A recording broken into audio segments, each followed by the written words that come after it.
topic we've been discussing. Today we're going to discuss about peaceful election in Ebonyi State and Nigeria at large. My name is Doris Igwe. Welcome to this segment. And I have in the studio with me this beautiful Thursday morning Barrister Stephen Wankpa. He is the chairman-elect of EBBC local government area. Barrister, good morning and welcome to this program. Thank you so much. It is my pleasure. Okay, welcome once again, sir. You are the chairman-elect of EBBC local government area. By God grace, yeah. All right, sir. Congratulations for that. Sir, first of all, can you tell us briefly the victory at the poll you recorded in at the just concluded election? Well, we're grateful to Almighty God who made it possible, and the governor of our dear state who created the enablement for all-inclusive participation in our democratic process, and to the voters out there for the confidence they reposed in us and turning out en masse to participate in deciding who flies the mandate of the people. And we are grateful to God Almighty that it was peaceful, credible, fair, and just. Thank you so much. All right, congratulations once again, sir. Now, having been elected by your people, because you said something that is because they have confidence in you people, in your party, that is why they elected you. Now, what are really your plans for your people? From day one, I've always told them that we will address our problems squarely from the roots.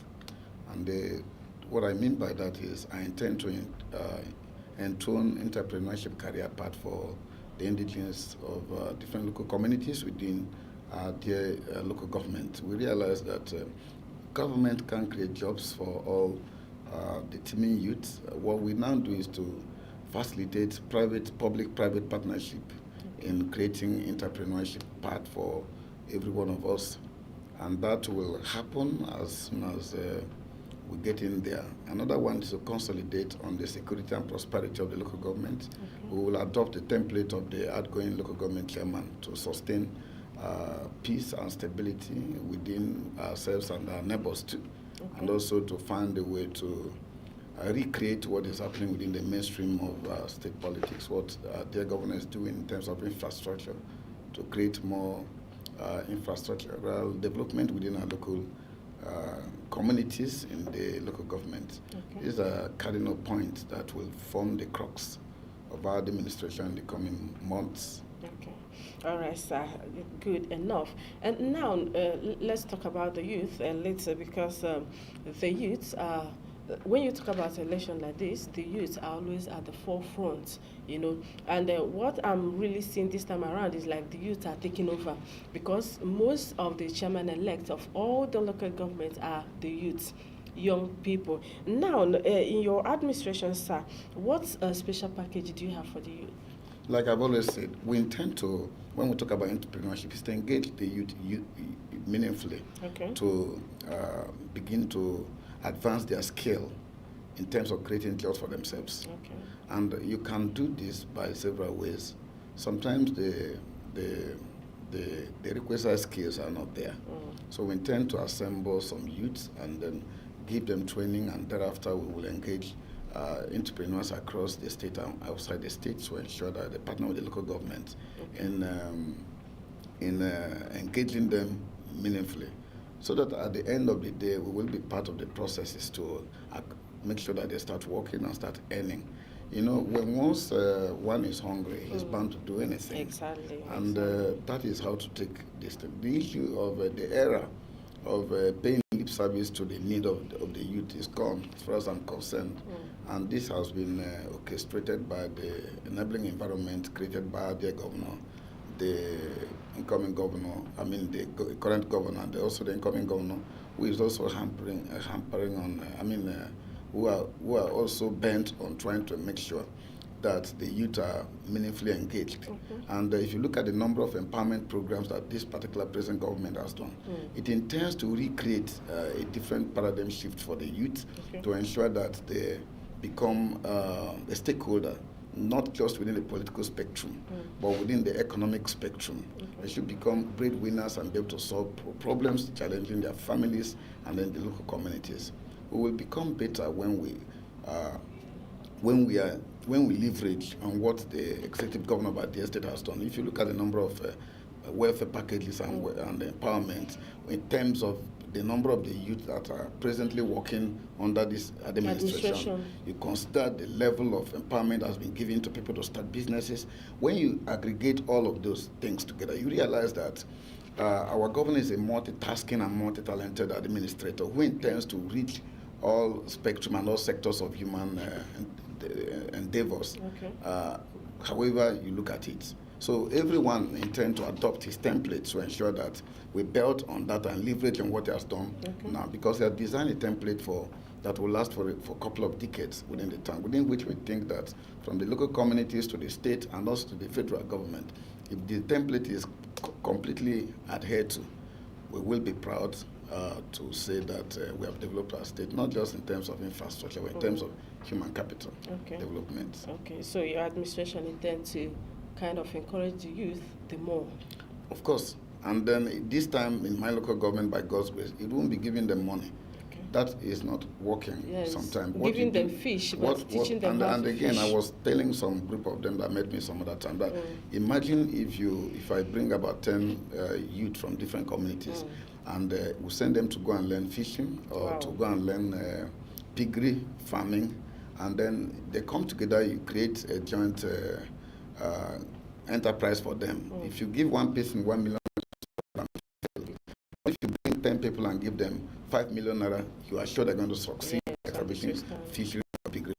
So instead of looking at it from individualistic point of enterprise-driven type of thing, you make it a joint thing so that where 1 million cannot succeed for one person, you can make 5 people come together. That's what happens elsewhere. Because together is better when they invest collectively and then they understand what each and every one of them is meant to do within the enterprise. And by so doing, they will expand. It is easier to expand when partnership. So we will help to do that, but we will also want to engage private sectors who have done well in terms of that. It's not going to be political leaders driving it. It's going to be a public-private partnership all the way. Wow. Thank you so much, sir. Thank you for that. Moving on, now the 2023 general election is just around the corner, just a few months, like 7 months away from now. Are you confident that your party will also, sweep off the pool just like they've done in the local government election? Of course. If you monitored what transpired at the local government recently concluded elections, people were like,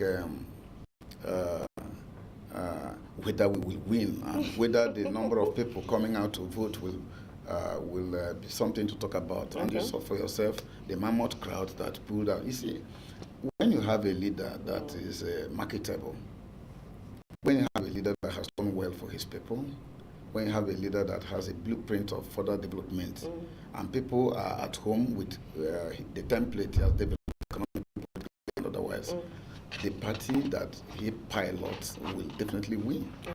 So if you look at what has happened in our state, every other neighboring state are clamoring for a governor like our own, and therefore he has made our party extremely very marketable, and he has also received wide acceptability. So we have no single doubt that in the next election we will win with outrageous margin that will beat people's imagination, particularly that in Thomas's, who believe that they have a better way to do it. The people have come to accept that the All Progressive Congress, the EBBC, is the only party to watch out in the next dispensation, the next political dispensation. That's my take on that. And that has been trial-balanced in the last elections. We see the number of people that came out to vote despite the weather, or the unfriendly weather on that day. And we're not going to disappear into the moon. We're also going to be grassrooted, look at the yearnings and aspirations of the people, allow local participation in enhancing our democratic process to take place, have local community meetings, town hall meetings. We are charged now to deepen the democracy at the grassroots. And so every one of us who has been elected is elected not to cruise within the town, but to live within the people and realize what they ask for most. Government at the state can reach out to our needs in those rural areas. We have the enormous responsibility to communicate to the people government programs and policies, but also to translate in terms of delivery of democratic dividends to the people in the rural areas. We must understand what the widows go through. We must understand what it is to drop out of school. We must understand what it takes to have no water within the rural areas. We must get very close to the people so we can carry them along. And when we have done this, I can guarantee to you that our party is the only party that exists in our state. Any other party, confidently. Very, very confident. You will see, you watch. It's not about violence, it's about persuasiveness, it's about watching the programs and policies, and it is about acceptability by the people. That's what I know. You know, when you talk about violence, I was going to ask you something. You know, the just concluded the local government chairmanship election was so peaceful. We did not hear any form of crisis or so. Now, you know, the forthcoming election, that is the general election, which is next year, 7 months from now, if I'm not mistaken. Now, let's talk about it, how to have peaceful election, both in Ebonyi State here and Nigeria at large. I think thank you for that particular question. The Electoral Act 2020 already tried to infuse in its amendment certain things that should be done to prevent violence.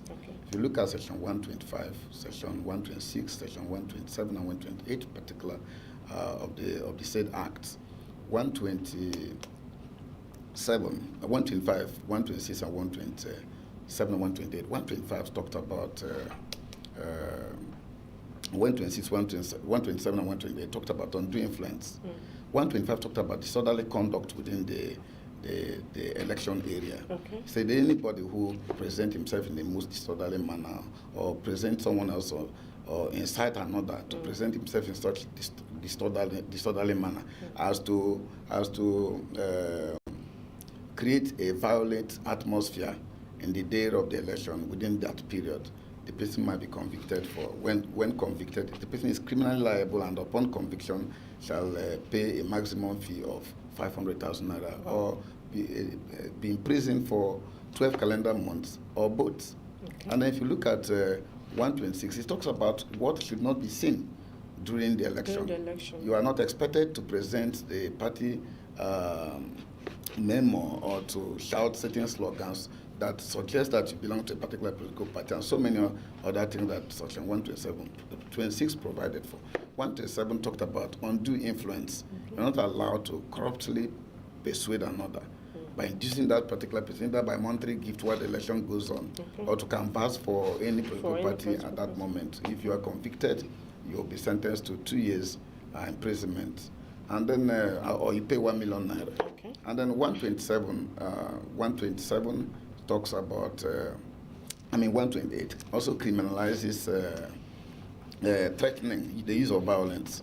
So if you look at the amendments, it does now provide for all key players to realize that when you carry out such things as prohibited by the provisions of the Act, that you're criminally liable to be and upon conviction there are consequences. You cannot be excused from criminal culpability if you are convicted or if you are seen doing any of those things.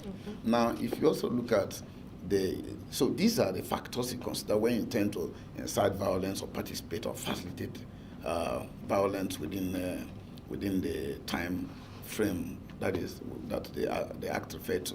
And then you also look at the method of accreditation now. Now, accreditation is done electronically and transmitted electronically, which means that after accreditation, the number of the people accredited by the provisions of the new Act will be transmitted, and you don't expect to have higher number than the accredited number already transmitted. So what does that tell all political parties and key players? That it is time to go for persuasion. If you don't have the persuasive skill to talk to people one-on-one, you're likely going to lose out. And that is what the APC is doing. We're not interested in flying flamboyant rallies and all of that. Like in the last election, we didn't do that. What we did is to go down to our villages and begin to talk to people one-on-one. And the outcome, you saw it for yourself. it yielded the desired fruit. Okay. So at this moment, if you are using violence, is it to achieve what? Because you can't use violence anymore, because no more snatching of ballot boxes, they will not yield the result. It won't translate to victory. Okay. So what you do now is to persuade people. People must align themselves with the provisions of the Act, that even when you incite violence or you partake in violence, you understand, it does not give you credibility. It doesn't also leverage on your chances of winning. Rather, it diminishes it. So what we must do now is persuasive politics.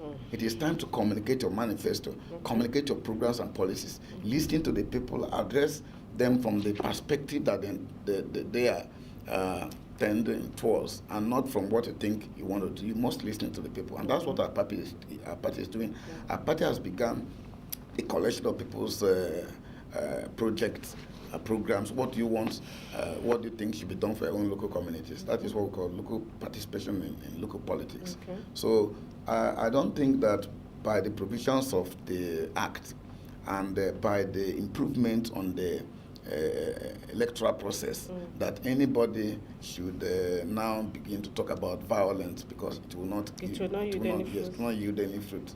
So I believe that the key stakeholders and our supporters from different stratas of politics must realize this and refrain from using derogatory words or cajoling any of the opponent. Rather, you have to campaign on issues. This is issue-driven politics. This is the era we are now. You need to talk to people about what you intend to do for them. Rather than staying on the mainstream media to begin to cajole and begin to use derogatory remarks and begin to threat violence or incite violence, which the acts prohibit. You had better come down to the people. Now that's what our party is doing, to communicate our programs, talk to communicate them one-on-one. And I think the best approach we are going to adopt, I'm not speaking for the state, but as a stakeholder in our own local government, I think that the best approach will be door-to-door campaign. The Jehovah Witness template of propagating the gospel. We go to you, we sit down, we'll be drinking palm wine, we'll tell you about our programs and policies, and then be friendly to them. And then when they are convinced, not even $1 million can change that. People think that we're so hungry. People collect money because they don't really understand what intent to do. They say it is business as usual. But when we communicate, for example, assuming